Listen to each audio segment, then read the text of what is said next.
যদি তুমি বাঁচতে চাও একবার দুহাত তুলে হরে কৃষ্ণ গোবিন্দ বলে যদি কাঁদতে পারো, আর দুহাত তুলে যদি হরে কৃষ্ণ বলে গৌরাঙ্গ বলে তুমি যদি ঘুমে করা করে দিতে পারো, তাহলেই কিন্তু তুমি উদ্ধার পাবে। তার আগে তোমার কোনো উদ্ধার নাই। মনে রাখবেন মা, শ্রীকৃষ্ণ চৈতন্য লীলা অদ্ভুত অনন্ত। ব্রহ্মা বিষ্ণু মহেশ্বর যার পায় নাই তো অন্ত।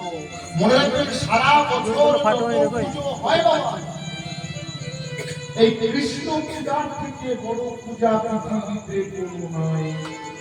যে করে হরির চিন্তা, হরি করে তার চিন্তা।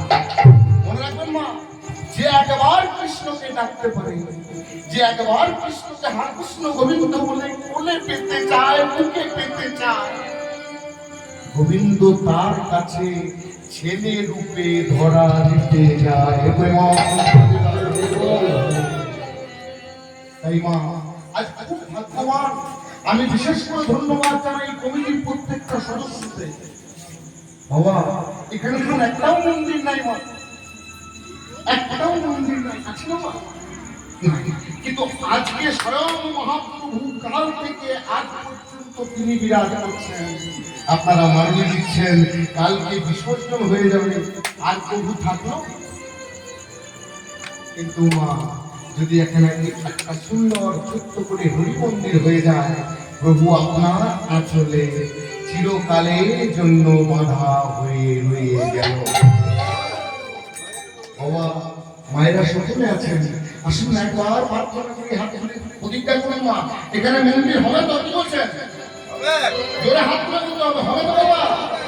প্রেম সে সাই গৌর প্রেমানন্দে যাক মা, আজ থেকে 540 বছর আগে নবদ্বীপ ধামে একটা ছেলের জন্ম হলো বাবা, যে ছেলেটার নাম নিমাই।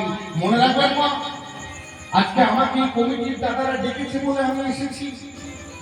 তাহলে বাবা কলিযুগের ভগবান শ্রীকৃষ্ণ চৈতন্য মহাপ্রভু তাকে ডাকাকে বাবা, এখানে আমার অনেক বিজ্ঞ বাবা আছে, মহাপ্রভুকে ডাকাকে বাবা। নবদ্বীপের একজন বৃদ্ধ, তার নাম কি বাবা? অদ্বৈত আচার্য। মনে রাখবেন নবদ্বীপে একটা বয়স্ক বুড়ো ছিল মা, যে বুড়োটার নাম অদ্বৈত আচার্য। যে বুড়োটা কলিকালে অদ্বৈত হয়েছে, সে আগে কে ছিল বাবা? আগে কে ছিল? দেবাদিদেব ভোলানাথ। মনে রাখবেন বাবা, যে কোনো যজ্ঞ করতে গেলে শিবকে চাই, শিব ছাড়া কোনো যজ্ঞ হবে না, এটাও হরিনাম যজ্ঞ। তাই আসলে একবার ভোলানাথকে ডাকি সকল বাবা, ওম নমঃ শিবায়।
যিনি পূর্বে ছিলেন ভোলানাথ, তিনি কলিকালে হলেন অদ্বৈত আচার্য।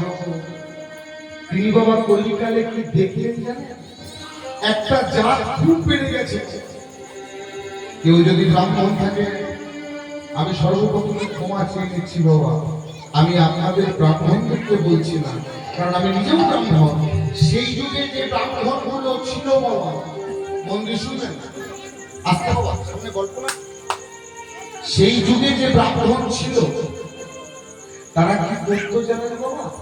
ছোট জাত আর বড় জাত, এই দুটো বড় বিভেদ রাখতেন।